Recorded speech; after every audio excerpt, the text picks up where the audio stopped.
This episode of the Citadel Cafe is brought to you by listeners like you. Visit patreon.com/the Citadel Cafe to find out how you can become a patron and help make this show possible.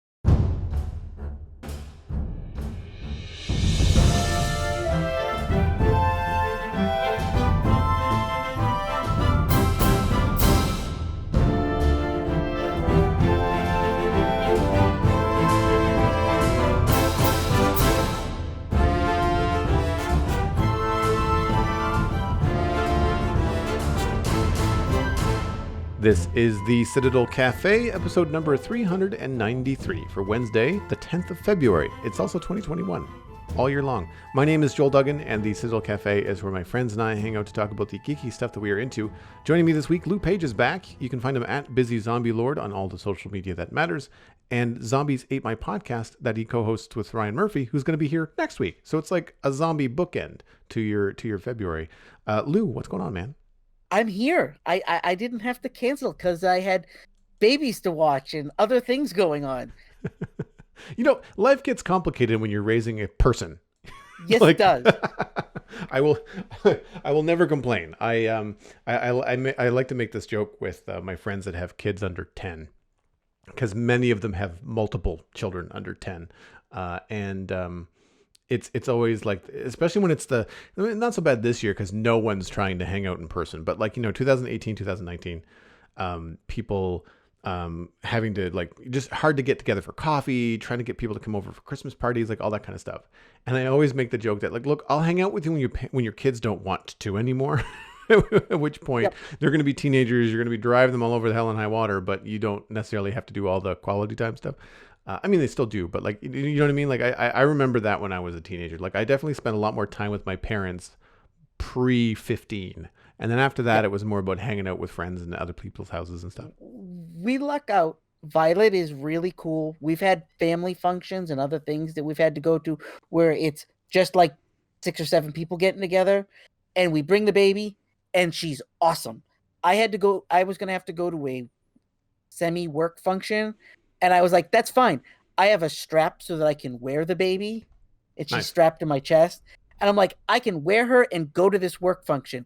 Everybody will be happy. And this kid never screams, never gets upset, never throws temper tantrums. She's awesome. But the last time I was supposed to be on the show, literally the day before, we get a call from our daycare and they go, oh yeah, by the way, somebody tested positive for COVID. So we have to shut down for a week. And so I had to watch baby and work during the day. And I'm like, that I can't podcast, work, and watch baby all at the same time. Not going to happen. Well, I appreciate that, obviously. And I think that it's one of those things where that kind of stuff always comes up. I try to, as much as podcasting is part of my career, but everybody else that's on the show, for people that don't know, actually, it's a good thing to bring up.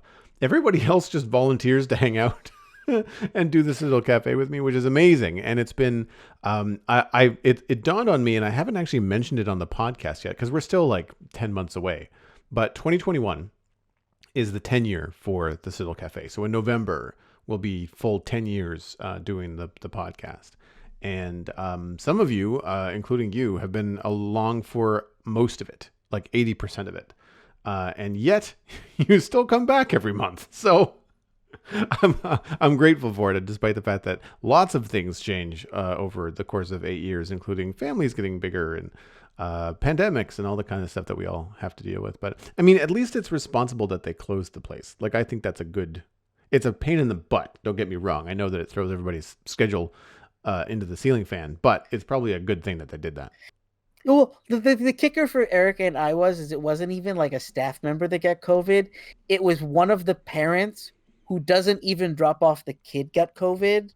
Right. So they were like, this kid may possibly or may not have COVID, and we might. And I was like, oh, okay.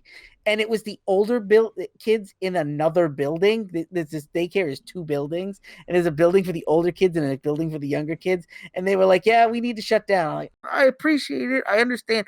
But this is the 3rd time this is happening. Yeah. I can't speak precisely about it because I don't know all the details, but I know that with my niece, their daycare is bubbled. And so the kids are never at daycare with other kids other than the 6 or 8 or whoever's in their bubble.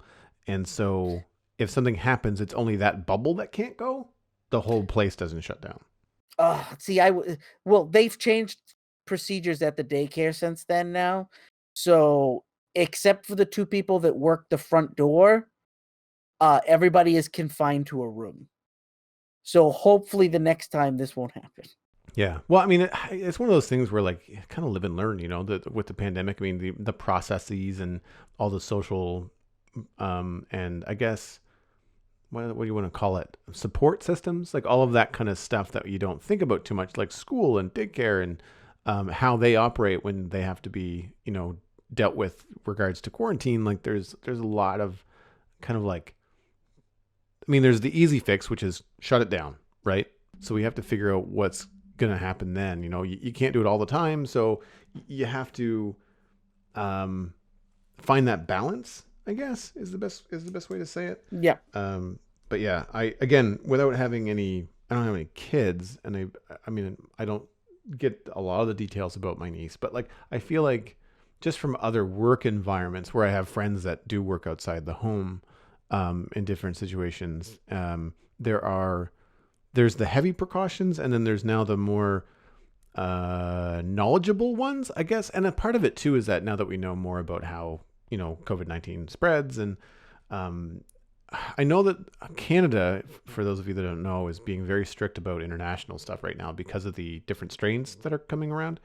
And Yeah. I don't want to get into a whole pandemic talk, but on one hand, like I understand that it's, for people traveling for business or for expats trying to get home. And I mean, a lot of that stuff was taken care of earlier in 2020, but these really heavy travel restrictions, people get kind of bent out of shape. I'm just like, yeah, but if you look at the track record, while we're not perfect, we have a pretty decent record as far as the international scene goes because we take these extreme precautions on the outside, and it's those outside precautions that help the inside precautions be not so crazy, So in regions like where I am in Atlantic Canada, what we see whenever there's a new case in Nova Scotia, it's almost guaranteed that it's tied to travel outside the province. And if there's more than one, then it's tied to someone that is close to someone that traveled outside the province, necessarily. Yep. They're not taking vacations. Like, they're a truck driver, or, they're like an MP or somebody that has to travel to Ottawa all the time, whatever it is.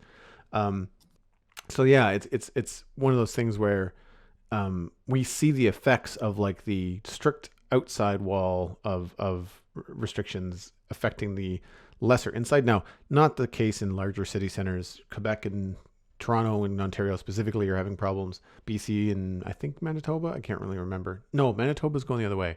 Anyway, larger city centers have the same problem that all larger city centers have. I mean, you get that many people in a place, then it's going to be a problem. But I try not to downplay how it affects people, because I'm not necessarily an introvert, but I'm very comfortable at home, and I'm very comfortable because of the time that I've been working from home.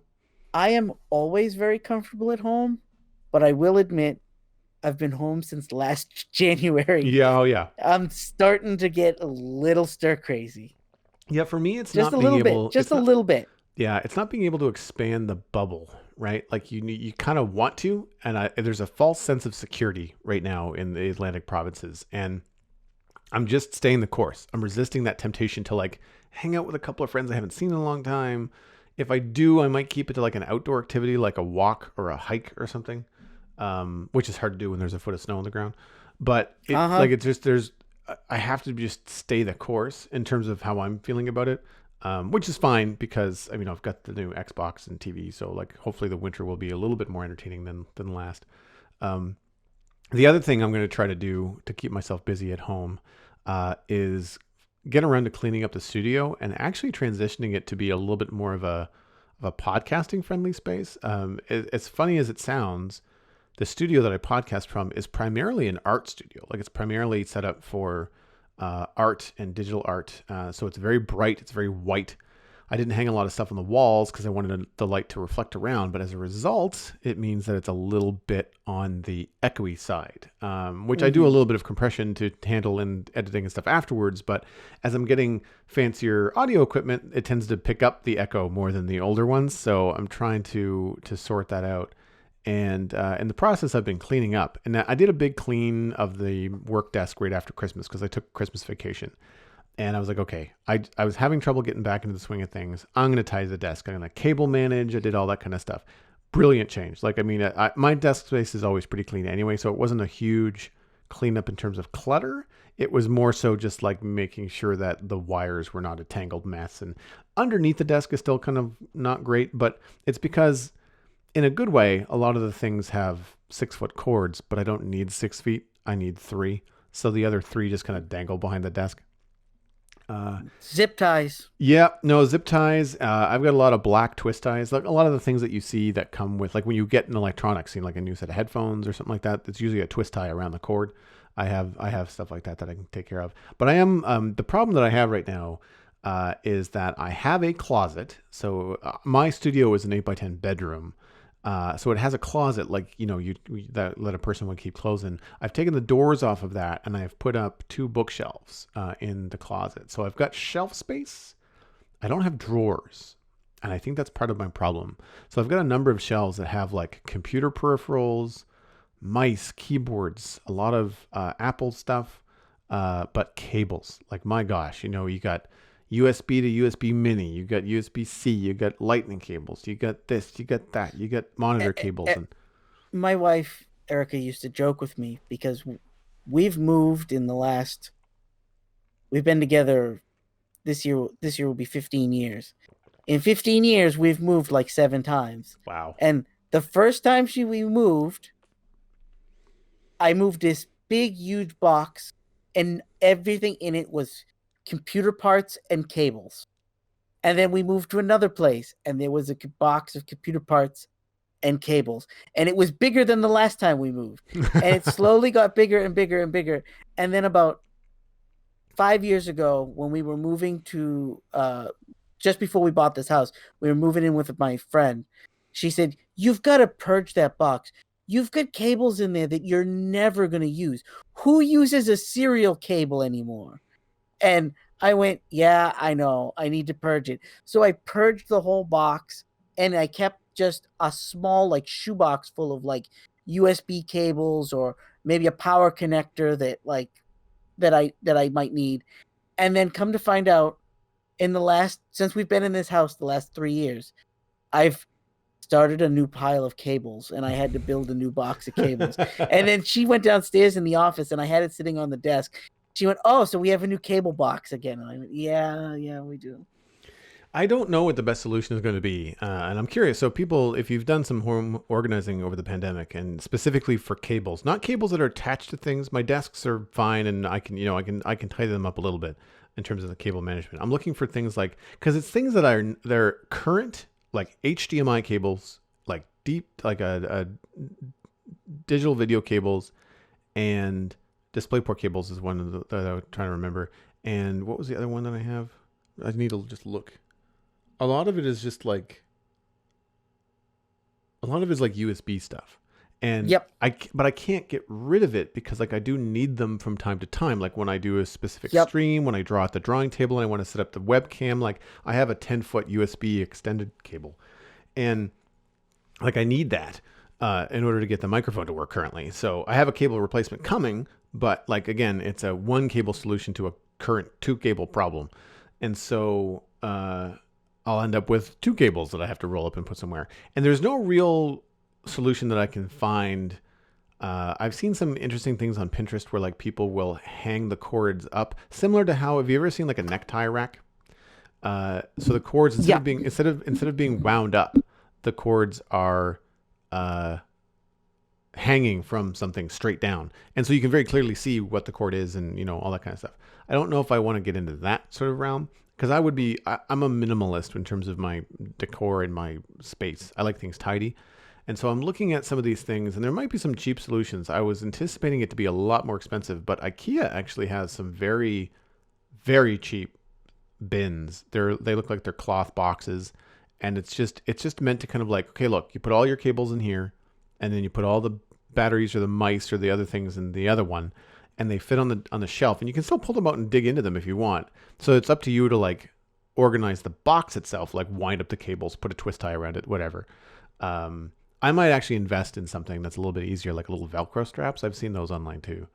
I Yeah. might even be able to find some solutions at the dollar store, but I need to do something because and some of it is just the hard work of going through and finding the things that you don't need anymore. Like I tend to keep a lot of my electronic boxes because if you ever move, putting expensive electronics back in the box that came in is just a godsend. Like monitors, my TV box, like as big as it is, I kind of want to keep it around because if anything ever happened where I had to ship it away for warranty, or if I move, then having a new investment of that size going back into the foam padded box that it came in would just save my brain from worrying about it.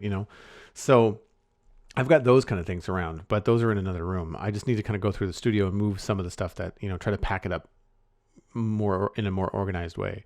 But yeah, I tend to have this issue of like my apartment tends to be very clean because I have the space, but the space that things go in, like the spare room and my closet in my studio, it tends to just accumulate Pile up. stuff because it's not in the way. Like I don't even look at it half the time.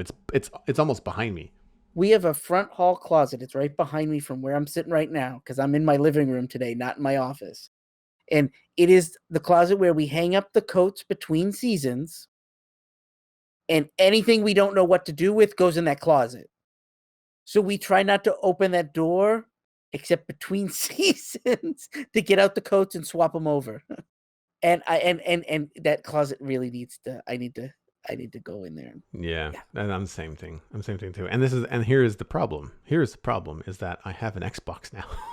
So when I have an hour or two at the end of the day, instead of going and taking a few things out to the recycle or, organizing or just like taking the cardboard out back. Cause I mean, there are some things that I can get rid of quite easily. A lot of any cardboard boxes can be broken down and stored away. I've got lots of space for flat boxes, in my main storage closet in the front of the apartment. And they don't even get in the way at all. You slide them up against the wall, they're fine. But other things like electronics, and I've got a couple of kettles that no longer work that just I can't throw them out in good conscience. Like I want to take them to like a recycle depot. So I just have to take the time to do that. And I just never seem to get to it, which is something I need to correct. Yep. That's something I need to correct this winter because I will be much happier to have done it when there are not other things better to do outside, like go for a hike or hopefully, knock on wood, go to a patio for a beer or something like that. But speaking of the Xbox, actually, and to steer the conversation back towards some tech, I've spoken before on the show about the Arctis 9X wireless headphones that I got and how much I like them, with the exception of the fact that they don't fit. They were too tight on my head. They actually gave me a headache. Everything about the tech I thought was fantastic. Now, I took your advice. I believe it was a conversation we had off mic a couple of weeks ago. It might have been. And so I've picked up the HyperX Cloud X Stinger Core, longest name ever. They're basically, I went for like, what are the best budget headphones that have been pretty unanimously well reviewed. And it came down to the HyperX that I got and the Razer. I don't remember the name of the actual model, but it was basically like the entry level $49 US. For me, it was more like $59 Canadian, but I got them on sale for $10 off. So, so that's fine. And for those that don't know, my advice to Joel was, don't spend $120. Don't buy the biggest and the best. They still only last you like 18 months and then they break.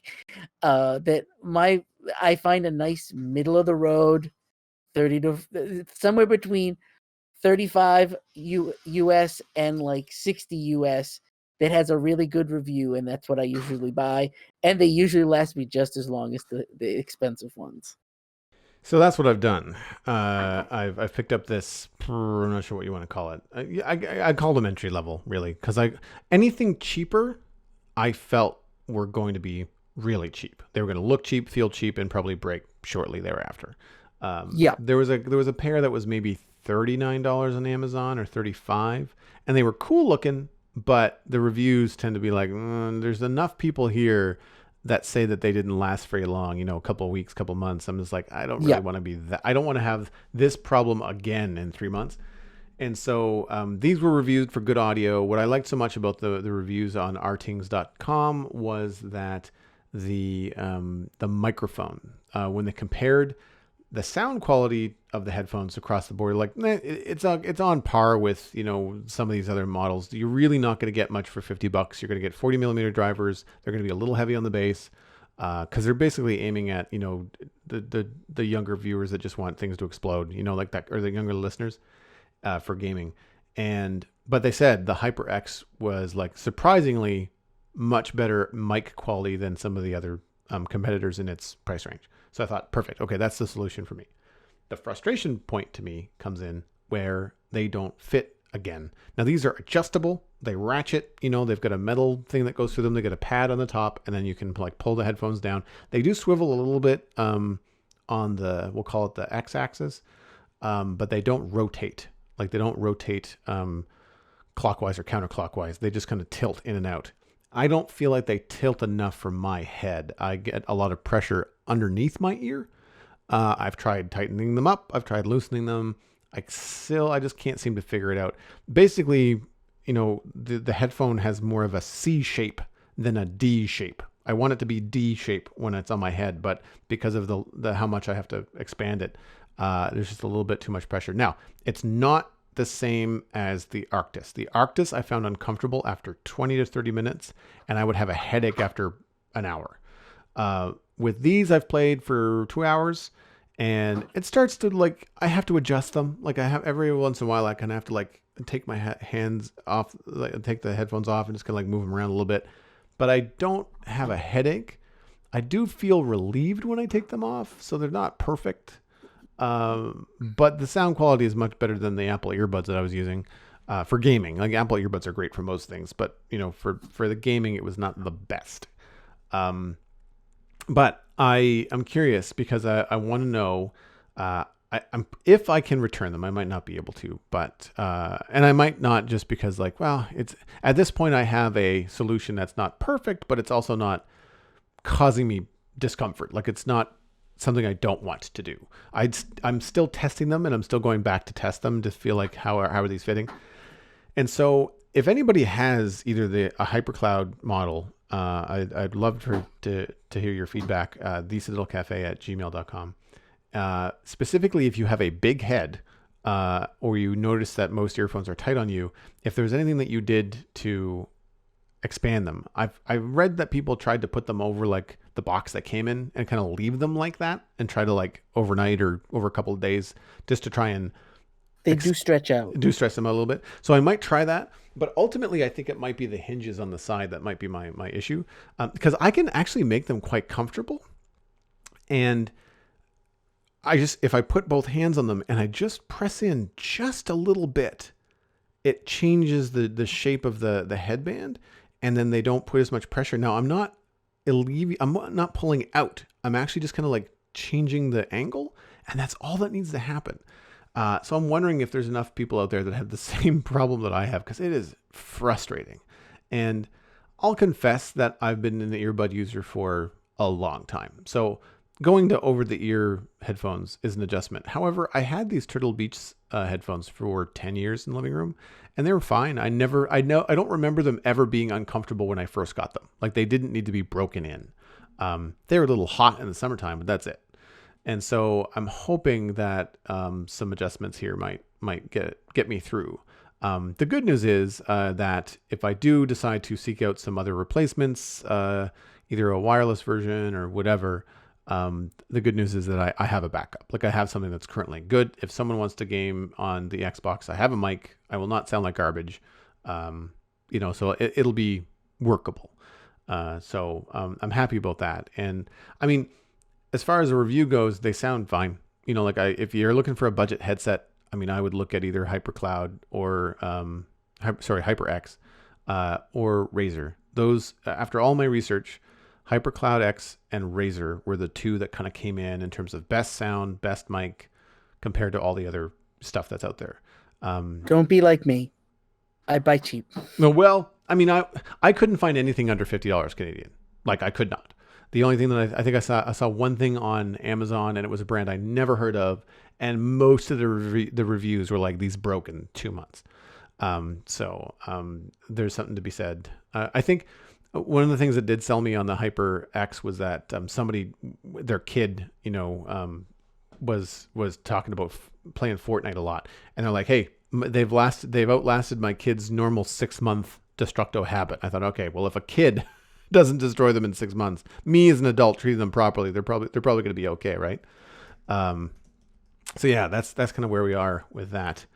Um, so as far as what I've been watching this week, I'll touch a little bit on Kim's Convenience again before I get into something else. But I know that it's been a while since you've had you on the show, and I'd like to talk to you about what you've been up to as well. With Kim's Convenience, I'm on season 3. It's still good. I'm still liking it. I'm watching like one episode a day, maybe two. It has its moments. It has Yeah. its moments. I've watched it all, so I have. Oh, It has okay. its moments. Yeah. So I enjoyed season 1 and 2 better than 3 so far. Um, 3 is becoming a little bit silly.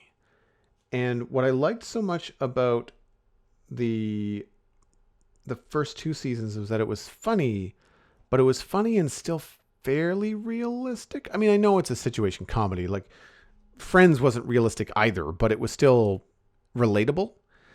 And I feel like some of the stuff now, it's not necessarily a Saturday Night Live skit silly, but it gets to the point where it's a little bit real people don't act this way, you know?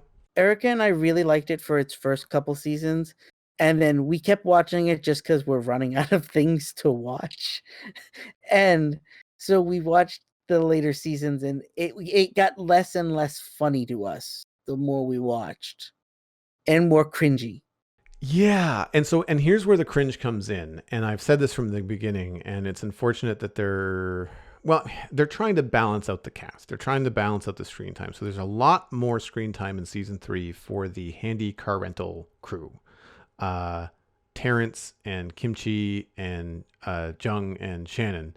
I like Jung, and I like the relationship and how that's going with Appa and stuff. I guess spoilers, but they handle that well. Uh, and I want to get to know Jung better, but I Right. don't.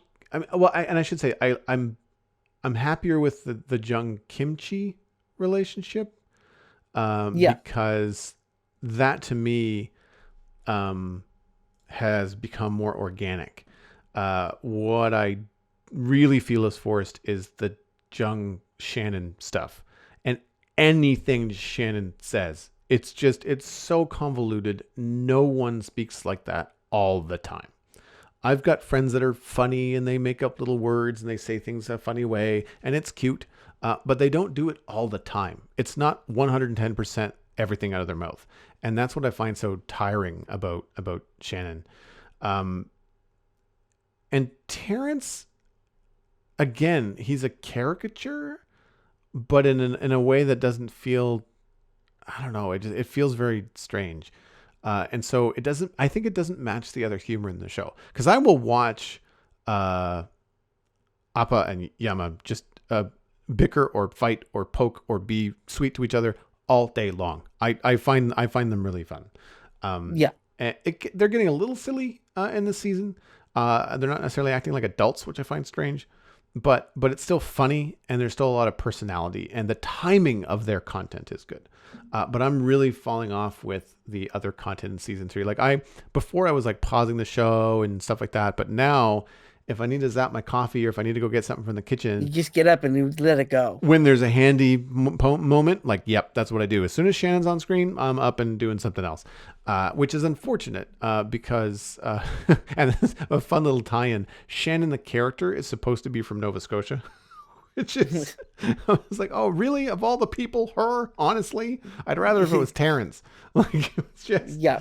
Anyway, I'm still liking it. I still think it's fun, and I like that I like that it's been so well received by Canadians and people outside of Canada too.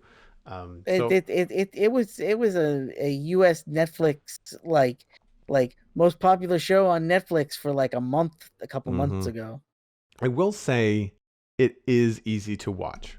Like it's not Yep. hard. I don't have to think really hard. Do I want to continue with this? Like there's a lot of things out there that are dramatic or intense or like do I want am I in the mood for a grisly murder mystery thing again? Like Yep. We've got piles of stuff that are on our Netflix queue that are like, man, I want to watch this. And then you look at it and you go, yeah, but it's really grim. It's way too dark, and I'm not in the mood for that right now.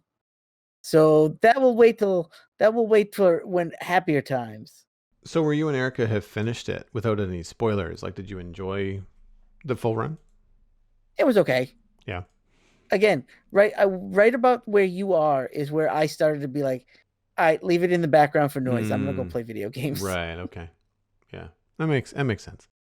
Well, that's it for me for watching stuff. I'll get into what I've been playing in a minute. What's been on the screen at your place, man? As a homeowner, I fell into a rabbit hole. Um, I was looking for I have a sink that's leaking, and it's not like awful. I don't need a bucket or anything, but if you turn on the faucet, it leaks around the handle of the faucet, Mm-hmm. and it's just enough that if I leave the water running too long, I start to get a puddle on the counter. And not a little big puddle, it's just a little puddle. Like maybe the size of a dollar bill at most. And it doesn't happen all the time. It only happens some of the time. There's a loose washer in there somewhere. And so I was like, I got to figure out how to do this. And then I found the rabbit hole that is called Ask This Old House. This Old House is a PBS America show that people that buy like houses from the 1800s, and then they decide they're going to renovate them, and this old house comes in and helps you renovate, and they document it all on video or whatever. Well, the Ask This Old House is more of my style. We're not renovating an old house. People email them with their simple basic house questions, and then they go to houses all over America and they fix things, little things, and they walk you through it step by step. So I learned how to replace my sink. So I'm going to be when it gets warmer, I'm going to pull the sink thing out, and I know how to disconnect everything underneath, and then after that, I fell down the rabbit hole of like, well, I need to fix some light sockets in the other room. Let's see if they have videos on that. And so I spent like an afternoon while I'm working with this old house running in the background, being like, oh, that's how I fix that. Okay, taking notes and then going, okay, back to work. Oh, they're fixing this other thing that I need to know how to do. I can take notes. And then actually, I used some of it because we have the far end of our house is where our bedrooms are. And both our room and the baby's room are the colder rooms in the house because they're the opposite end from the furnace. And so in the baby's room, we've put an electric space heater, and it has a thermostat. So it only kicks on when the room hits a certain temp. And so it doesn't run all night. It runs like 2, 3 times a night. And we noticed that there was something wrong with the plug that heater was in, and I needed to replace that electrical outlet. So I watched a video on how to replace electrical outlets, and then I went back and I went, okay, now I'm gonna take, and it was way easier than I thought it was gonna be. And I'm like, all right, now I can change electrical sockets. I guess I'm gonna have to go to the store and buy about 10 more so I can replace all the bad electrical outlets in the house. I haven't done that yet. I've only done the one, but Still, it's the kind of thing that I would be over my head or will be over my head thinking positively when I do eventually own a home. I will have a lot of questions from my stepfather, who's a carpenter and a painter, and I will have I've worked with him a little bit when I was younger in my 20s, so I know some things, but stuff changes over 20 years, and I I just don't have this problem a lot because I've been living in an apartment for so long. And I think a lot of people in kind of our generations that are still apartment livers don't have this. Like, if the sink is broken, you call the super, and they either fix it or they call a plumber to fix it. Uh, yeah. but it would save you a lot of time, especially if it's something as simple as changing out a washer or I have to do this. I have to do something similar with my kitchen sink. I think I just have to tighten a nut on the bottom of it. See, that's what I was thinking this is, But what I did research into the faucet in my kitchen, and what it is this faucet is actually there's something wrong inside the handle. Oh, And to buy the parts and to take it apart, you have to take it apart just right to replace the piece. And the piece is like $10. oh God. And if I fix it wrong, it breaks even worse. And I said, you know what? It's just gonna be easier for me to replace the whole spigot and handles all together. And so, again, I have a bunch of gift cards from Christmas for Lowe's. I'm gonna go to Lowe's and buy a new sink spout for my kitchen as soon as it gets warmer. I really just don't want to have to turn off water in my kitchen and go like if it turns into a bigger project than I think it is, which it should only take me an hour to fix. I'd rather know that I'm not gonna have to go outside in the cold to fix anything. Yeah, So no, that makes sense. That makes sense. And there's a certain amount of pride that comes with like being able to fix stuff in your home, you know? I will tell you this. We've been here 3 years, and in 3 years, I've learned how to fix more things than I can count. Nice.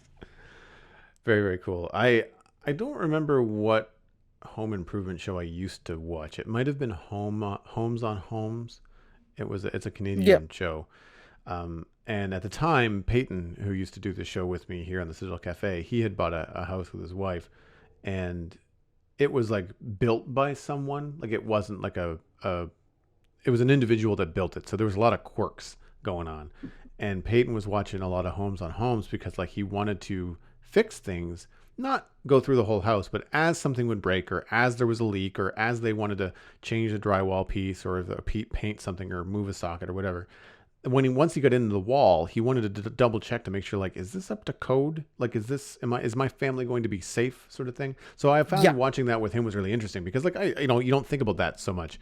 Well, Well, for example, there was a leak in my studio window, and we had to replace a chunk of drywall about 2 foot square, and the insulation, giant air quotes here, in my apartment wall is logs. So it's not logs. logs, wood. It's logs cut in half. The birch bark is still on them. Wow. In that section, the inside sections are probably they're because the building has been around for a while, and the inside walls would get painted and fixed and stuff like that from time to time. The inside walls probably have insulation. Yeah. I don't know for sure, but the outside walls, the walls that are like studs and drywall between me and the brick outside, have logs to the point where the amber has come out of them. They're so old. So if there's ever a fire, this place is going up like a matchbox. Jesus. Yeah, I was surprised. Even I was just like, "Are you kidding me?" Like, think at least they didn't use newspaper. I guess like it's one of those things. You're like, "Oh boy, okay." Because again, I'm in one of those buildings that was like, owned by an individual, renovated by the individual, or by the individual's carpenter friends. Like it wasn't like a We company that did it, right? we bought this house 3 years ago. I had a really great inspector. He made sure everything that he looked at was up to code. There was a few things he recommended that we do. I did a couple of them. A couple of them I thought were unnecessary, so I didn't do them. Um, but what we found after having lived here 3 years is that this house was built in 1968, and Wow. according to my neighbor, who's lived here since like the late 80s, the company that built a bunch of the houses in my neighborhood, I live in like a cul-de-sac almost, is that a company came in the 60s. They were from Florida and they were used to building southern homes, not New England winter homes. And they popped up like 8 or 9 of these houses, sold them, and then got out of town before winter hit.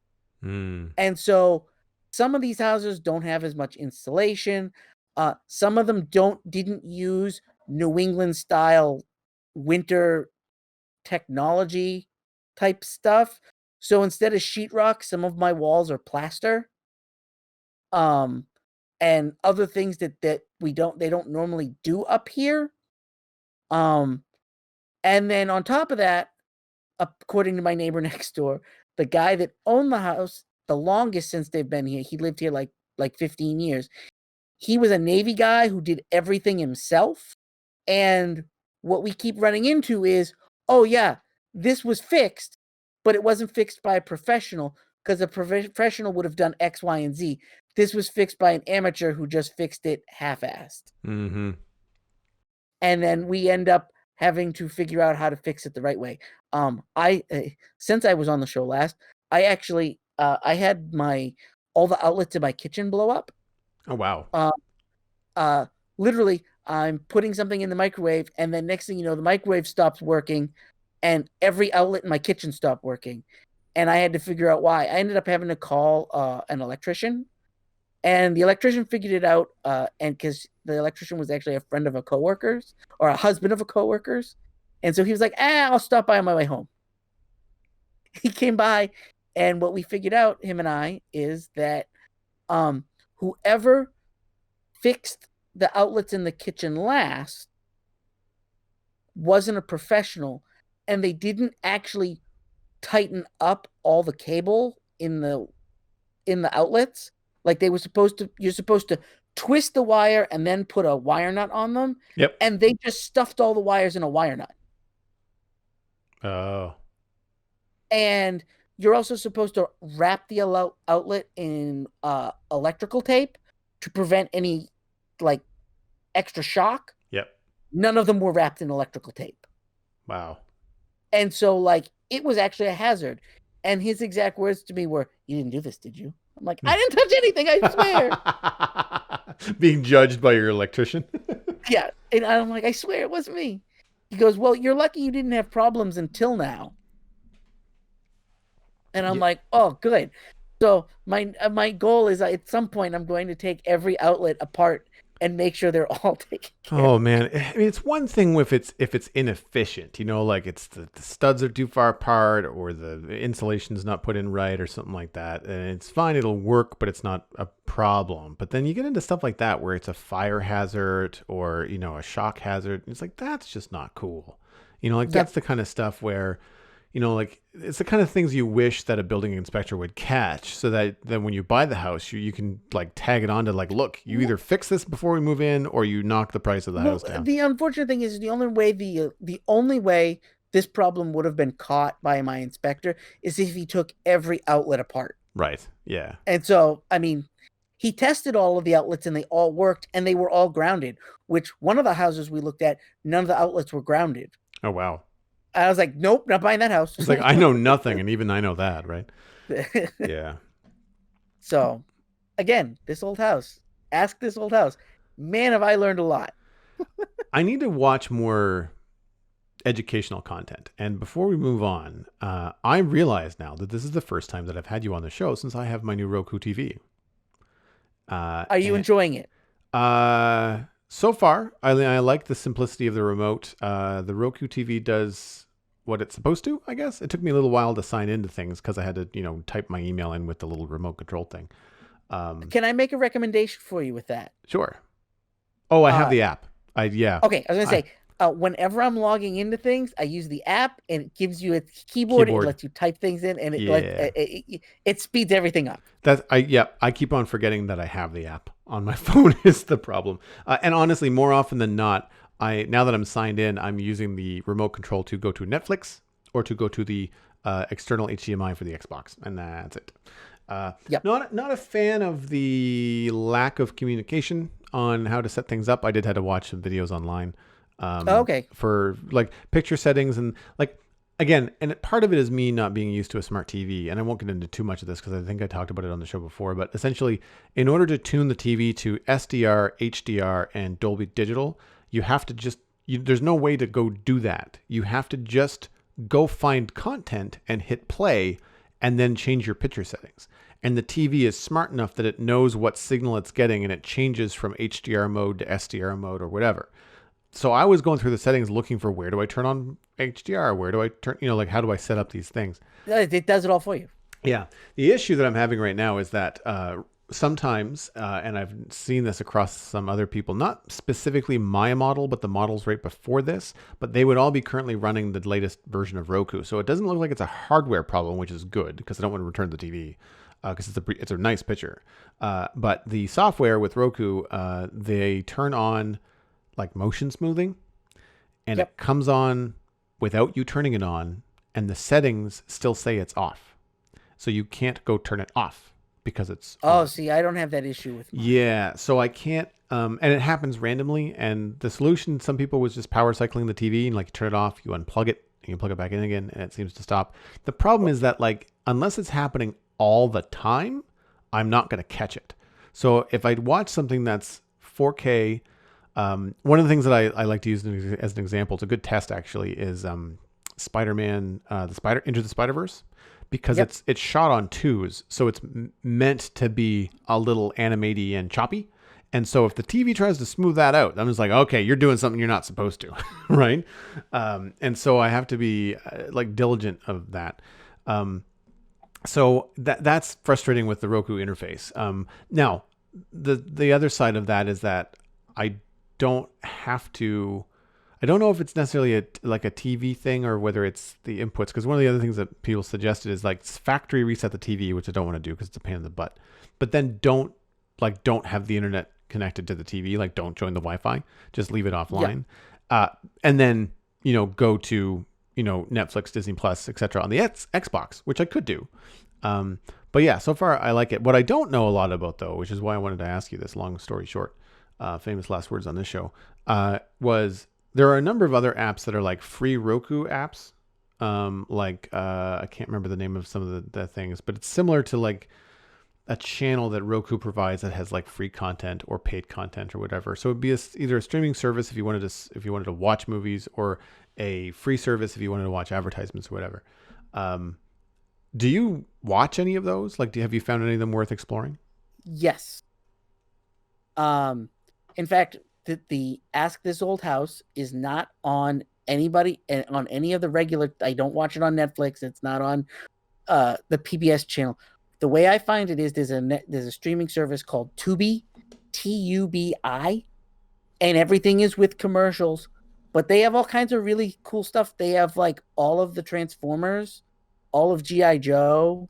When I've been looking for content for Violet, just so that she has something on in the background while like I'm feeding her or whatever, or she's playing, I'll leave the TV running and I'll throw on they had episodes of Pokemon. I had her watching Pokemon the other day, and they throw 2 or 3 commercial breaks. And one of the cool things I found out was the commercial breaks for kids programming, almost all are directed at kids. Nice.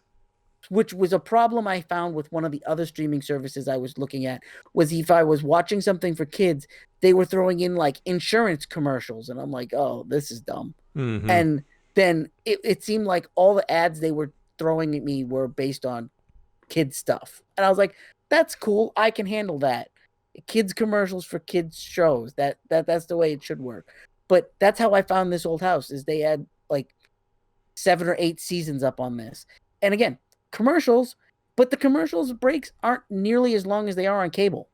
Like 30 seconds and the commercial break was over and I'm back to the show. Yeah. Whereas we tried watching live TV at a relative's house recently, and the commercial breaks were like 4 minutes long. And I was like, are we ever going to get back to the show? Yeah. Because I'm spoiled for being a cord cutter for so long. Same. And there's a couple of different services. Personally, don't use Crackle. I hate it. I tried it a long time ago. Never wasn't a fan. It was Sony's idea of trying to get into like the free streaming TV stuff. Their commercial breaks, there's too many. Right. Like there's more commercial than there is show. Oh wow. We had to years ago. They had an exclusive on a zombie film, and we had to cover it for Zamp. I had to sit through the movie 3 times because of commercial breaks. I'm not joking. It was one of the worst movies I've ever had to sit through. And the commercial breaks were so long, there was an error code with one of the commercials. And if you got that commercial, it made you restart the film. Oh my gosh. And then I could fast forward to where I left off, but then it made me watch all the intermittent commercial breaks after the stop of fast forwarding. It said, oh, you're trying to fast forward through 5 commercial breaks, so we're going to make you sit through all 5 commercial breaks. CBC Gem does that, and I hate it. That's why I've not. That was why I stopped watching it. I was like, oh, this Yeah, is stupid. yeah. It was something like 4 commercial breaks in in a full hour long drama, because that's how I was trying to watch the War of the World show. Yep. And I remember that I had paused midway through, but because how multitasking works on the iPad, I went to go do something else. And then when I came back to watch the show later on in the day, the app was still in the background as like you had used this recently, but the app had been shut down. And so when I went to go log in again, not log in, but when I went to go launch the app again, it didn't remember my place. I'm just like, I'm fine with like watching commercials, but if I've watched half of your show and seen half of your commercials, you should remember where I left off and then start me Right. from then on. But I had to fast forward, and I thought like, well, that was about halfway through, I guess. So I scrubbed until I said, oh yeah, there's the scene with the car that I just watched. I'll watch this again. It's probably a 2-minute recap that'll catch me up to speed, and I'll watch the rest of the show. Nope, I had to sit through 10 minutes of commercials first, and the same commercials.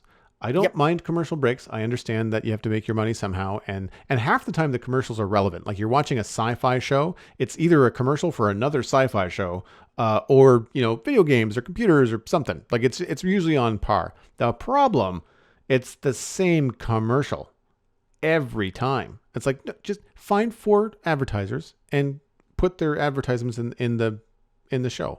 Why am I watching the same Cadillac ad for the 5th time? Because I tell you what it makes me want to do: not buy a Cadillac. Like it just, I I get mad. have that.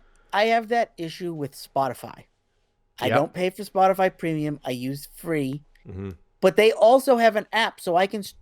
I don't have a stereo in my living room, so if I'm home here alone working all day, I'll put Spotify on the TV, and I have a playlist, and I just have it play, and I will get, no exaggeration, the same Home Depot commercial, and they'll play 3 commercials between like every like 8 songs or whatever, and it will be the same Home Depot commercial, and then it will play the same Home Depot commercial, and then it will play the same Home Depot commercial, and I'm like, now I'm never going to shop at Home Depot. Your ad's not working on me. It's annoying me. Yeah, and I'm gonna throw some shade here, and I might take some heat for it, but like it's always read by some perky young 22-year-old that's never set foot in a Home Depot. Yep.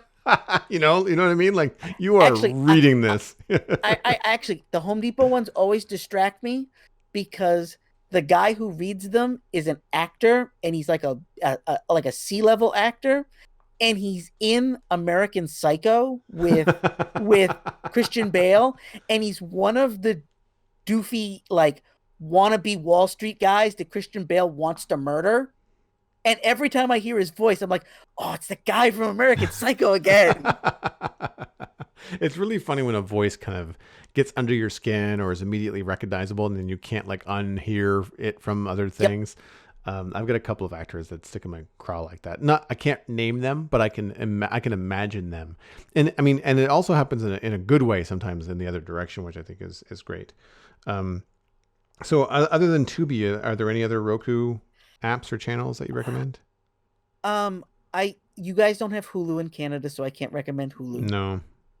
I use Amazon Prime. I I've use got that. Netflix. Hmm.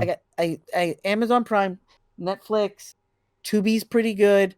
Um, when I was watching Flash and all of those shows, I had the CBS app. I mean the CW app, and that was how I would get that. They do that. All that stuff gets added free with commercials.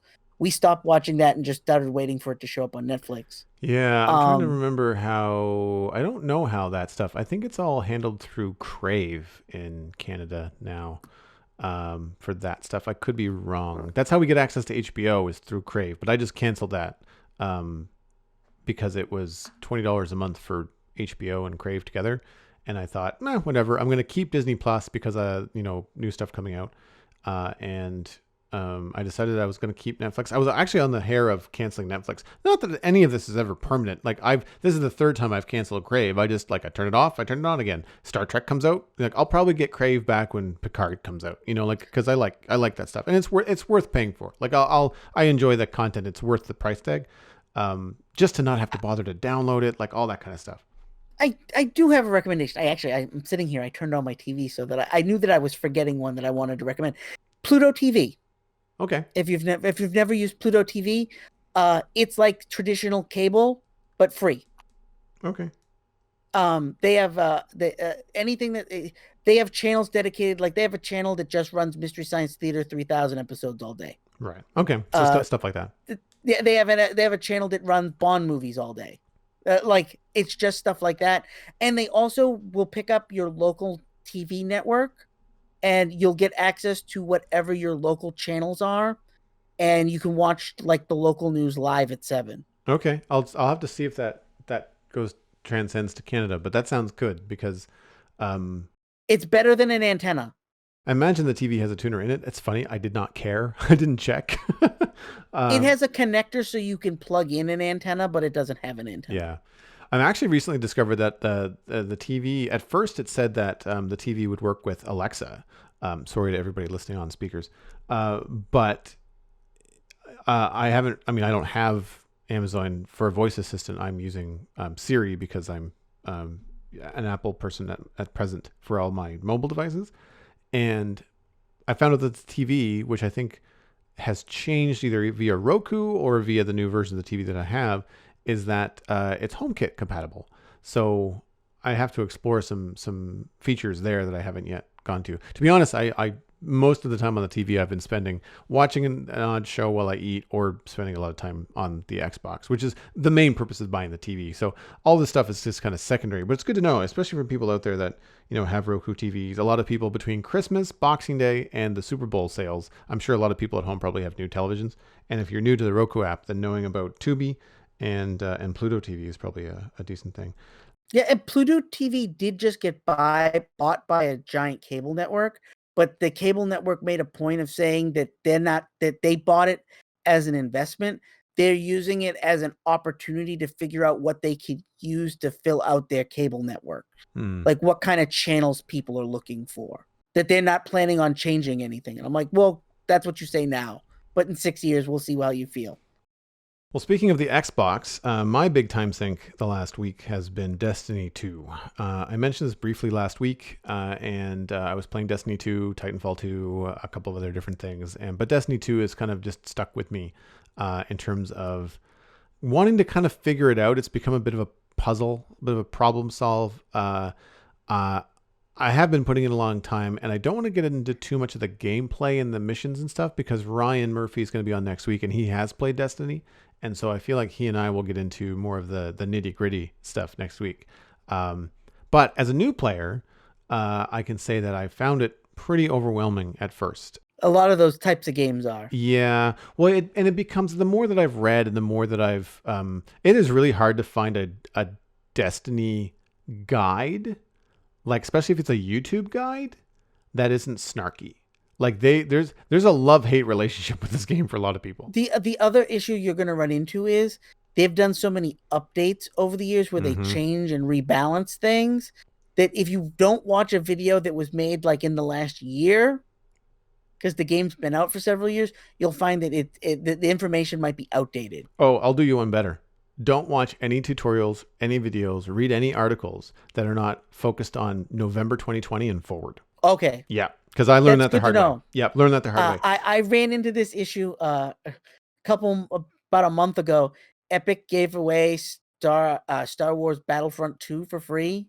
Yeah, I have it. Yeah, and it's they gave away the Celebration Edition, and what they don't explain to you is that all the money you're collecting in the Celebration Edition doesn't mean anything. Celebration Edition gives you everything unlocked that's cosmetic. Oh, And that's the only thing you use the money for is to unlock cosmetics. But because you got the Celebration Edition for free, everything's unlocked. You're earning money for no reason. that's good to know, actually, because I want to play that. And I have access on 2 platforms now. I picked it up on Epic Games for free, and I also have it via Game Pass. I've got Yeah. Battlefront 1 and 2 are both available on Xbox Game Pass Ultimate. So Yeah, and so I'm building up. I'm playing the game, and I'm building up all this money, but I'm not seeing anything that says I can use money or where to use money. And I'm like, why am I earning money if there's nothing? And then it was like, oh yeah, we patched this in the Celebration Edition that we released 6 months ago. And if you bought the Celebration Edition, you don't need money. hmm. Well, then why are you letting me earn it? What's the point of playing the game then? If do you get other rewards than You get other aesthetics? rewards, like there's weapons that are tied behind like leveling up in the game and Oh, gameplay okay. mechanics, Okay, but cool. the money itself is tied to cosmetics. You're talking about in-game money, right? Yes, in-game money.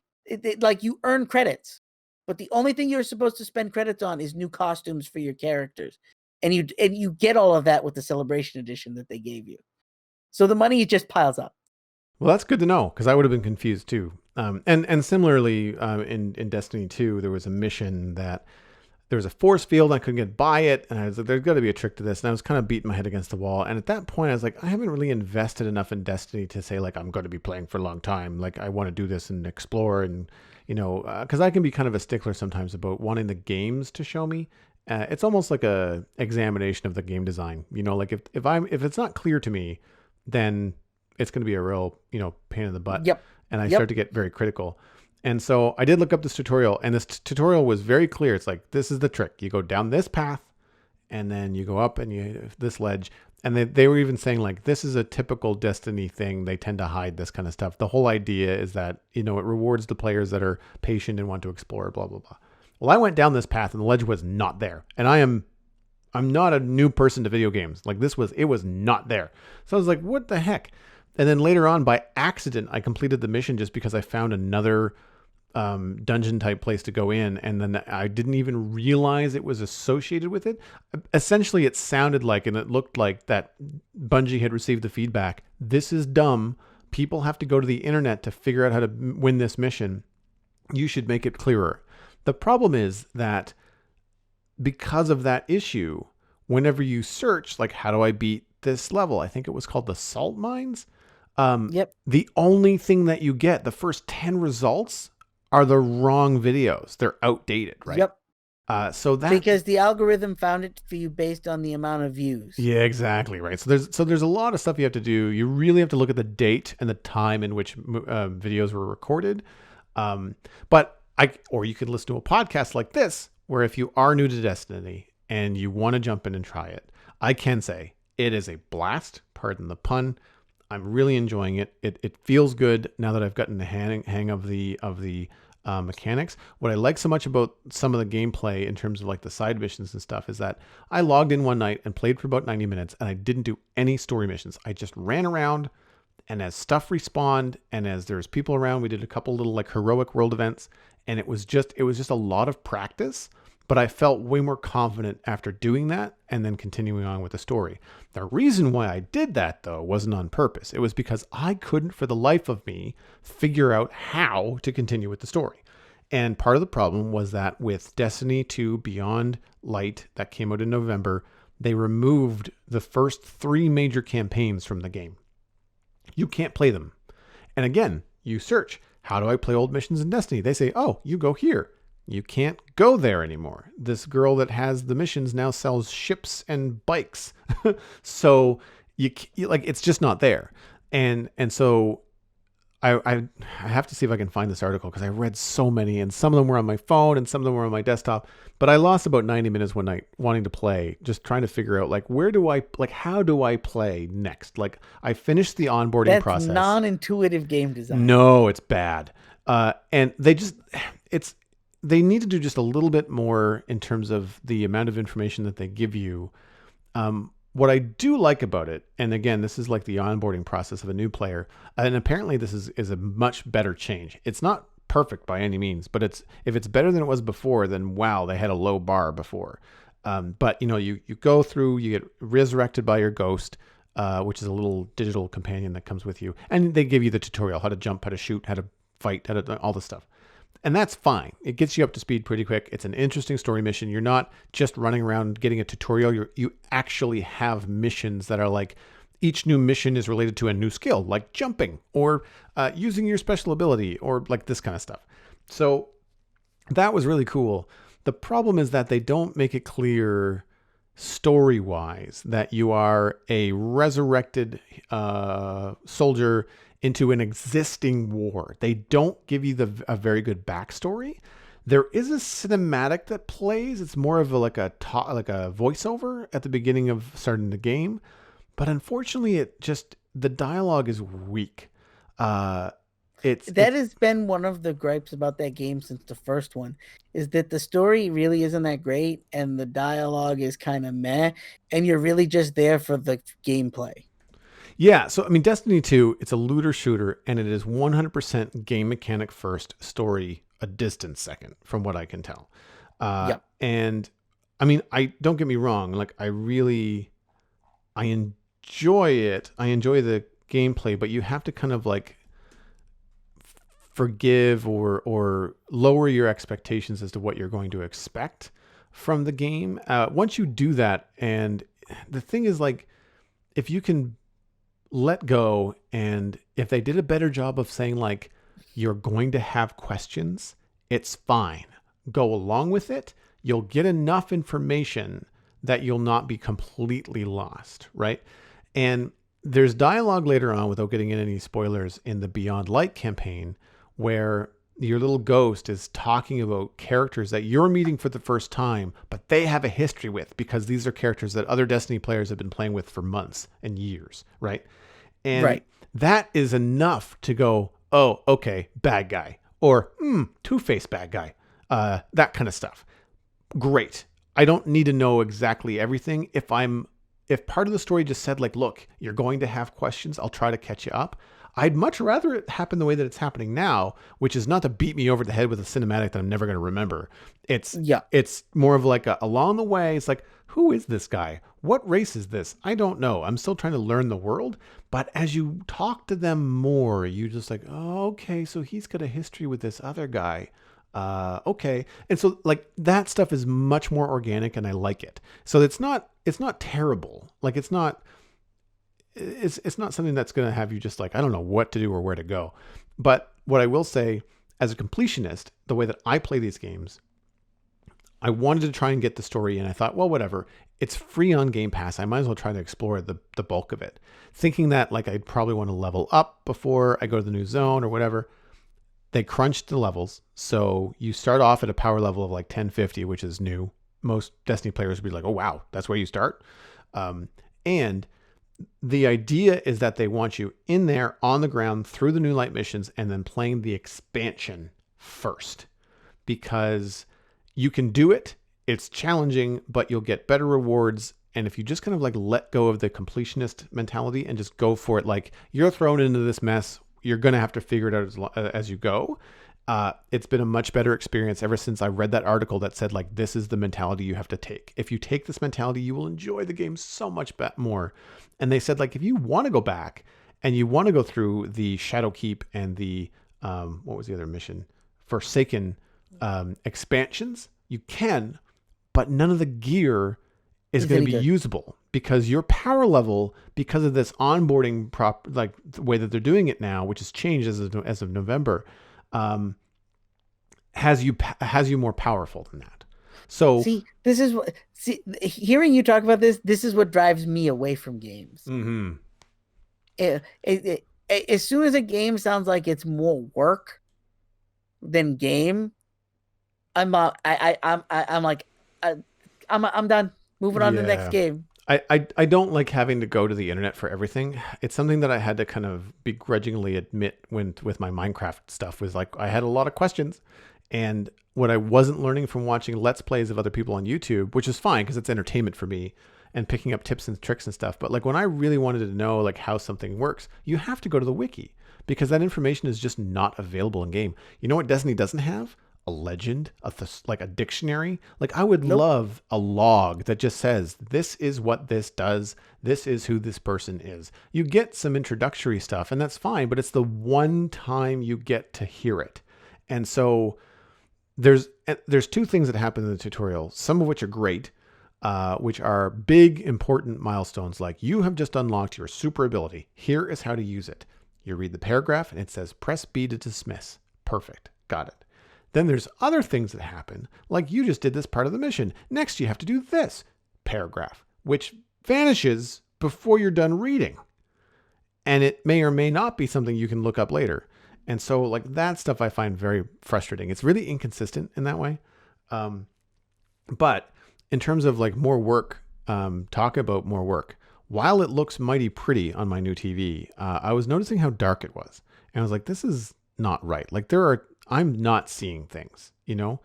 And so I was looking up, Destiny 2 Dark, Destiny 2 High Contrast, blah, blah, blah. And it turns out that there's a problem with the HDR settings. And this took me a long time. So again, I'm hoping to save anybody that's interested in this a lot of time. If they have an HDR TV, if you have 4K HDR, you're playing on a system like Xbox One or One X, I guess, or a Series X like me. Destiny, unfortunately, there's a bug where it bases your HDR settings off of your SDR settings. So it's not a hard thing to fix. It's just kind of a pain in the butt. So you go into you turn off HDR, you go into your Xbox and you turn off HDR, then you go into Destiny and you follow some instructions. I'll see if I can find a link to the video for this because it's a little bit complicated to explain over the podcast, but you have to set it at 4 or higher for your brightness in standard definition. You only get one slider in standard definition. And so once you've done that, you exit out of Destiny, close the game down, turn on your HDR again on your Xbox, whatever you're playing on.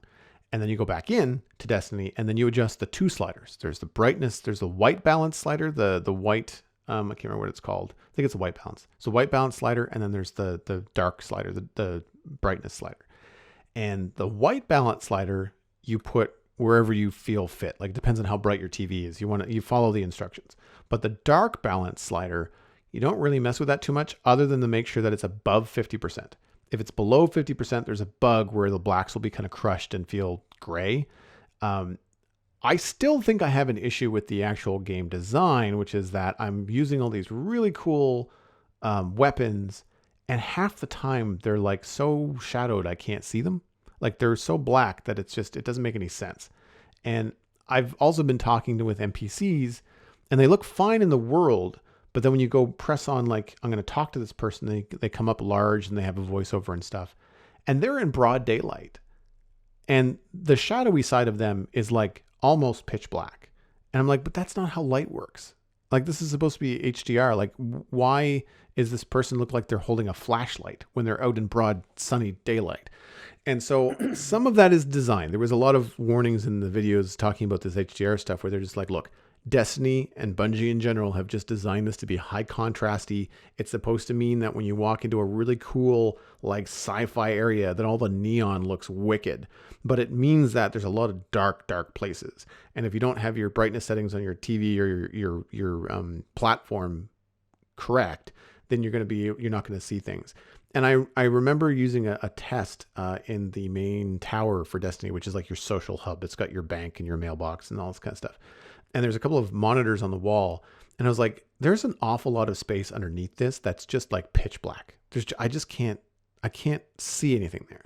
So I walked right up next to it and thought, wow, there's like a toolbox and there's like all kinds of stuff. Okay. And I thought, they didn't design and model all this stuff and texture it for that not to be seen. So then I went and I did this exercise of like the SDR, HDR thing. And then I came back, and while it's in shadow, now I can see that there's a blue toolbox with a monkey wrench next to it. And like, so I'm like, okay, I did the right thing. My grievance now is just that Destiny is a little bit dark in places. I'll give them a nod in like one of the jumping puzzles I have to do. It was just light enough for me to see without, like, I didn't have to squint. You just had to concentrate and be like, oh, right, there's the platform, you sneaky buggers. I see what you did hiding it in the shadow of that thing. And so stuff like that, I get. It's part of the gameplay. Although we'll go down the rabbit hole of first-person platformers another day. Yeah, right? And again, I'll go into more of the gameplay stuff with Ryan. I just wanted to kind of get like the first player experience off my chest here. Because the positive things about it are, like, while it's not a story shooter, I understand that the story is secondary to the gameplay. People are trying to get to end game so they can do a bunch of like PvP and stuff like that. And that's fine. But there is good voice acting and good actors. Nathan Fillion, Lance Reddick, Gina Torres, Nolan North, Bill Nye, like the list goes on. So when you speak to a commander and it's Lance Reddick, as Commander Zavala, everything he says, no matter how poor the writing is, sounds great. Sounds good. Yeah. So it's captivating in that way. Like when he says, there's a part in a cutscene where someone's telling him to do something like, submit or, be defeated. And he just kind of goes, no. but the way, like, it's one word, but because it's Lance Reddick, it's like Darth Vader talking. Like, he's got such presence that it's exciting, and you're behind him. You're like, yeah, what he said. Like, I'm gonna blow you guys up. And I'll get into the gameplay next week, but it is a very satisfying game. There's a lot of fun. There's a lot of, the mechanics are very solid. I was worried that I wouldn't like a shooter that had like magic abilities and stuff. Like, I prefer shooters to be shooters, sort of deal. Yep. But it's a lot of fun. It really kind of gives you a lot of play in that way. There are some more complicated systems that I won't get into now, but first, like, the first impressions are like, get in there if you're new, play the new light missions, and then as soon as you're able to, go and do the Beyond Light missions, because it's pretty, it's new content, and I mean, my gosh, does it look nice in the HDR, because it's a lot of like ice plains and icy planet and Hoth type looking stuff. And on HDR, man, like, it looks great. I know I'm late to the game on a 4K TV, but holy crap. Like, there are times I'm just like, I'm taking screenshots going like, I have to share this with somebody. It's just amazing looking in a lot of ways. The last time that I logged in, and this is more specific to this week because the new season just launched, and this is where Destiny as a game as a service is lost on me right now, because I'm never going to put money into it. Nope. And I'm not sure what I get access to with Game Pass, right? So the new season dropped, and when I logged in last night, I was taken to a cutscene that introduced the new season. I thought, okay, cool. And then when I logged in, sorry, that was at noontime. And then when I logged in later on in the evening, because I've been playing a lot of Destiny, I was taken to another cutscene, which introduced me into a mission that I was then logged in to play with two other people. That was nothing to do with the Beyond Light missions that I was currently on. And I thought, that's broken. Like, that is a tech mistake as old as time. Opt in, not opt out. And there was never an option to opt out. I had to bail on these two dudes that were going to do this mission with me. I was like, I didn't want to be here. Like, I don't know who these people are. Not the multiplayer, but like the story, I'm not there yet. Like, I need to finish the Beyond Light stuff, because I was also worried that I was going to be underpowered for this. And so that kind of stuff, there are some janky things. And it definitely feels like Destiny just wants you to get to endgame and just wants you to be like, what are you doing this season? And it's unfortunate, because there's some depth to this world that they must have had to figure out in order to just build it, like just to design it. And they're not communicating that to new players in a great way. Nope. So I'm on the fence, man, because like everything you're hearing is they gave it away for free, like an earlier version of it. I forget where I got it in a bundle. It was given away for free or something for one day only, and a couple of my friends picked it up. One of them picked it up, and he played it for about a solid 2 evenings, and then messaged the rest of us and was like, "Yeah, don't bother." And I was like, "Okay." He's like, "I'm confused. I don't know where anything is. The gameplay itself is fun, but like, it's janky. They're not explaining things. I have no idea what's going on. We're not going to enjoy this as a group. We'll play something different." I feel like it would be more fun with friends. It probably like, it's would. probably one of those things where like, it's probably a good romp. Everybody I've ever talked to who loves the game has a group they get together with once a week and play. And I'm like, I'm not organized enough to do that. No, and that's the thing. Like, it's one of those games where like, if you know, like, if you know the tricks, if you know well, that's just how Destiny is. You just have to accept that and roll on. And if you've got a friend that can tell you that, well, that's fine. I was hoping to get a little bit more out of it. But it's fine. Like, I mean, it is what it is. I understand what it is now, but what I was not anticipating was like the 2 hours of web research I had to do for a number of things to make it an enjoyable experience. On the story / technical side, from the gameplay side, again, solid. Like, it does what it says in the tin very well. And I mean, I guess to my point about them focusing on end gameplay and not story, like, even the gear that you pick up, I look like a rainbow unicorn barfed. Like, I don't look cool at No. all, because you're just taking whatever next gear is the most powerful, as long as it's not a crappy weapon that you can't shoot. Like I tend to be better with rifles than I am with like machine guns, and so even if Yeah. it's a better machine gun, I'm probably going to stick with the rifle just because Yep. I'll be more accurate, because I mean, like, I'm used to first person shooters with a mouse, not a Xbox game pad, but I'm getting better. Yep. But there's enough going on, and enough unique things that kind of make up for that. But yeah, it's one of those things that it's a hard sell for people that are looking for something more than just running around and shooting stuff.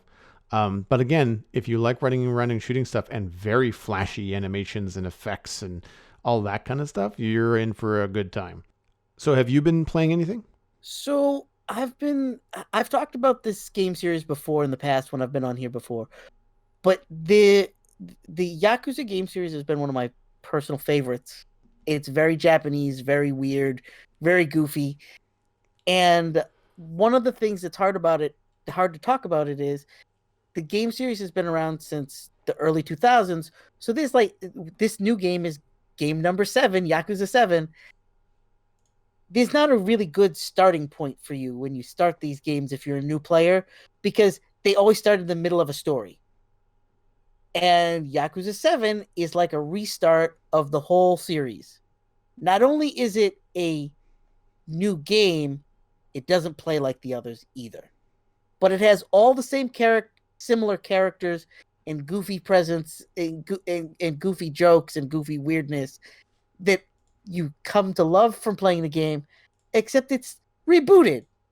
Instead of being a brawler where you run around as a Yakuza guy beating up thugs on the street and in a kind of GTA kind of Japanese way done game, it's now a JRPG with a character who's crazy. And that's why you're on a journey. Um, I've never quite played a game like this before. It's weird, and the story is super fun, especially if you like characters that are just out of the ordinary. The basic premise is you're an underling for a Yakuza boss. The guy helped raise you as like a son, and somebody kills somebody and they need somebody to take the fall, and you agree to admit that you took the crime, and you're going to go away to jail for 15 years. And in 15 years, they're going to let you out. And the Yakuza boss says he's going to promote you when you get out, and you've done your time. He's going to take care of you. Well, the 15 years go by, and you get out of jail, and there's nobody waiting for you.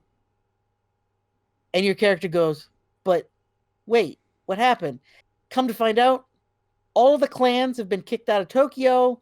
There is no more Yakuza. Well, there is, but they're not really Yakuza. It's the Chinese syndicate that's come in and taken over everything.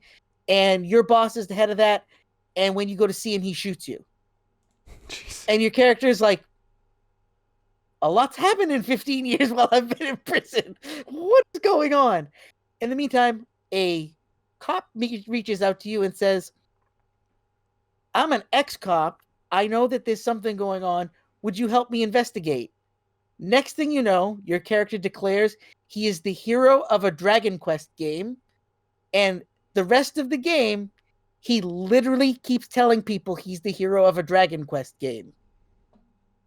Which, if you don't know what Dragon Quest is a Japanese role-playing game where you're the mythical hero that's going to fight the Dragon Lord at the end of the game. And the rest of the game, he gets in the fights, and it's like Yakuza guys. And then when you get into the fights, it switches to Japanese RPG combat where you pick attack, magical spells, other things.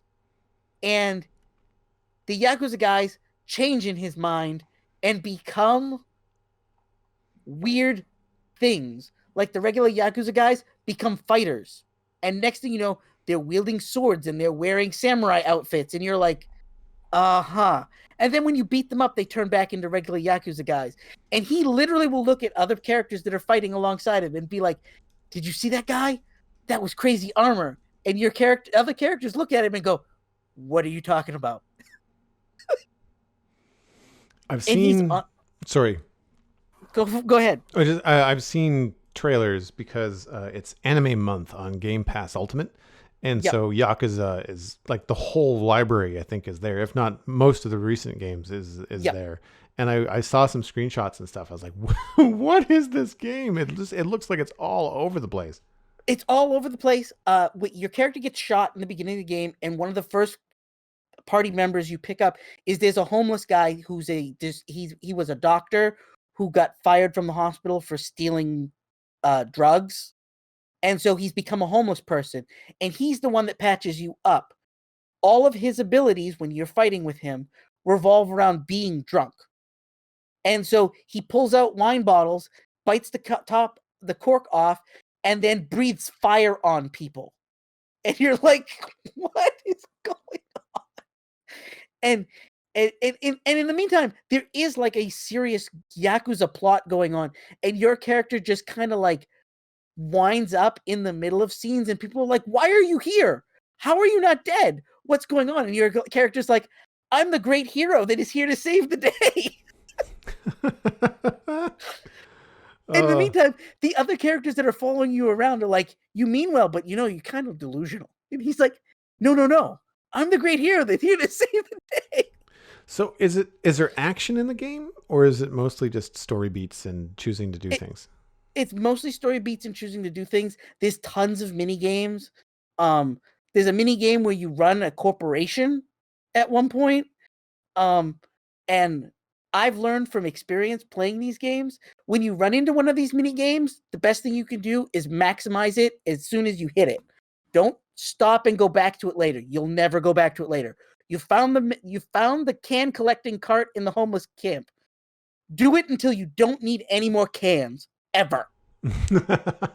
So if that means you're going to spend the next 3 hours driving around in a shopping cart fighting people over cans and bottles, then that's what you're going to do. It's a mini game, and it's timed, and you're going to do it you're going to do it 3 dozen times till you have enough cans. But you'll have all the best equipment for later on in the game, or you'll have enough money to buy the thing you need to do later on in the game. And so I ran into this mission where your character,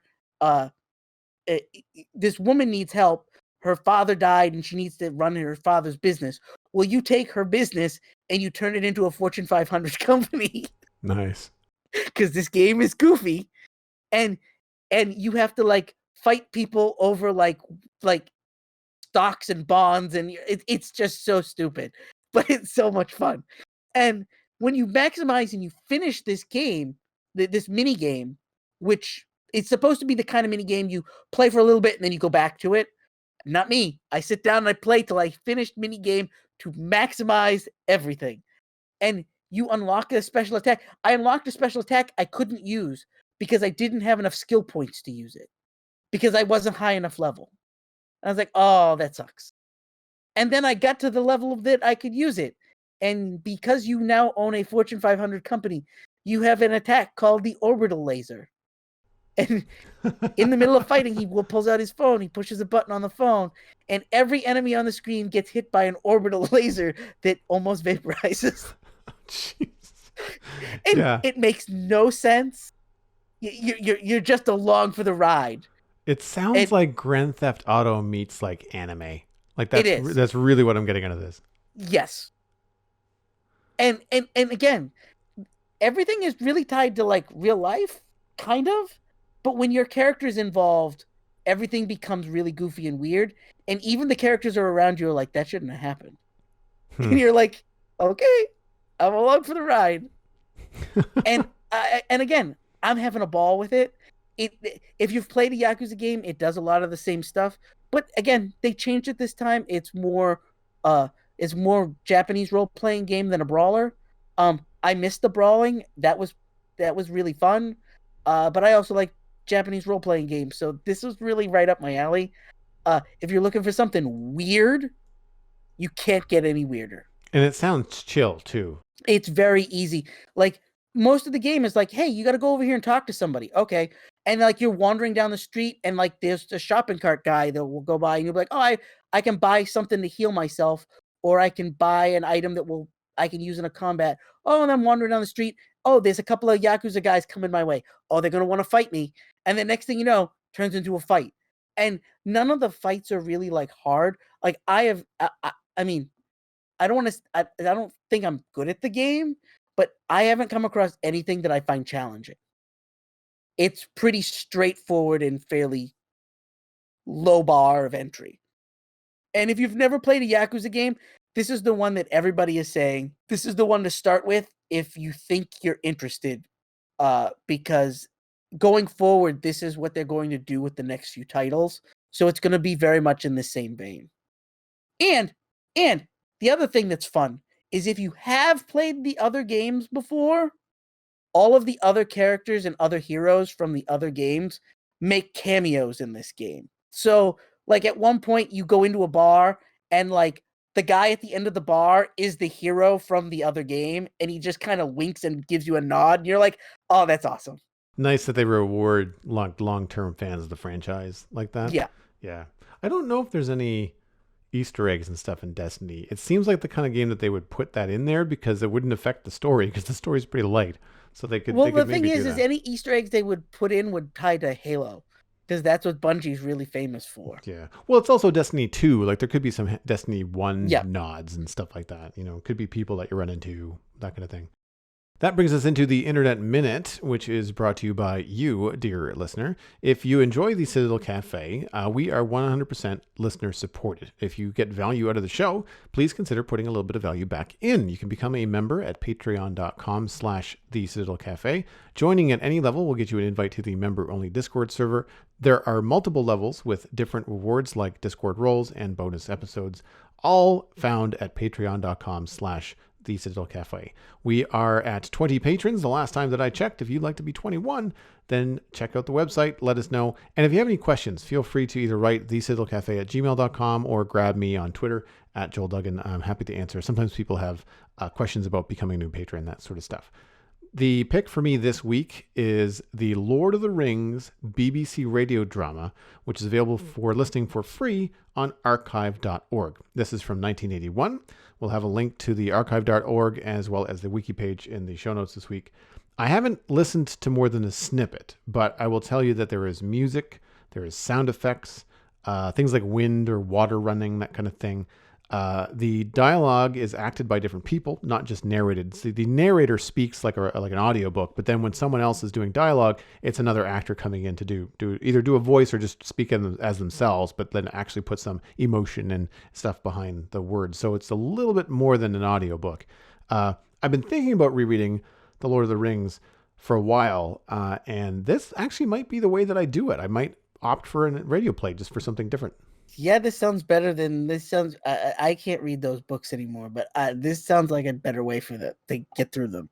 Well, I was looking for something that was giving me no screen time, and this would qualify because I would be doing something else. Like normally when I listen to things like this, I'm doing the dishes, I'm cleaning, I'm organizing a closet, perhaps. You see where I'm going with this. Yes. So yeah, it's one of those things that I think I might check out. And fun fact, I recognized Ian Holmes' voice right away. Now, he's younger because it's 1981, but he's one of the first characters that you hear in the intro. I think he plays Deagle when Smeagol and Deagle are looking at the ring and stuff. But for those of you that don't know, that's Bilbo from the Lord of the Rings films. There's a host of very talented British actors obviously on the roster. I recognized some. I don't know all the names off the top of my head, but like I recognized some of them, and it seemed like a high production value. It was I don't want to say the height of radio, but it was basically still a very viable way of getting some entertainment because televisions and home theaters and stuff at that point were not what they are now. And so this is really well done and free. The only thing I think you might be stuck with is listening on archive.org. You can't like. I think one of the comments on the page was like, it kind of sucks that I have to have my phone open. Like you have to have the website open to listen. You can't like lock your phone and stick it in your pocket. So it might be a better experience over a home theater system where like you don't have to have your phone with you. You can just kind of like leave the device connected open, like a laptop or a tablet or something. But it did look like a lot of fun. Still, it's cool and free. Can't get better than that. No, exactly right. And quality content, like not like B movie Netflix stuff. You know, it's actually really solid stuff. Well, that wraps up this episode of the Citadel Cafe. You can find more information about the things that Lou and I talked about this week at thecitadelcafe.com. Music for the show was composed by Kevin MacLeod. You can email us at thecitadelcafe@gmail.com or find the show by name on Twitter. Subscribe for free on iTunes, Google Podcasts, Stitcher, and Spotify, as well as YouTube. Depends on where you like to hang your podcast hat, really. But you know what? Word of mouth is the easiest way to support the show. Just tell a friend about the Citadel Cafe and where they can go to listen to it. My name is Joel Duggan. You can find everything that I'm doing online, including my illustration and design portfolio at joelduggan.com. You can check out my other podcasts all about Minecraft at thespawnchunks.com. New Snapshot landed last week, so we talked about that on Monday. That's available on the website now. And of course, you can follow me at Joel Duggan on social media. And I'm going to point you towards twitch.tv/Joel Duggan, where I'm playing an awful lot of Minecraft, but enjoying it a great deal. And the community is growing, so come on over and check it out. Lou, where can people find you online? Easiest place to find me, all social media under the name Busy Zombie Lord. You can check out my show, Zombies Ate My Podcast, where Ryan and I are going to do an audio commentary next week. And the last 2 weeks, we've covered movies instead of The Walking Dead. So if you're interested in the Return of the Living Dead series, Ryan and I finally have wrapped up watching all 5 movies. And of course, as I mentioned earlier, Ryan is going to be here on the Citadel Cafe next week. You've been listening to the Citadel Cafe, where we are fast, easy, and cheap, but you can only pick 2.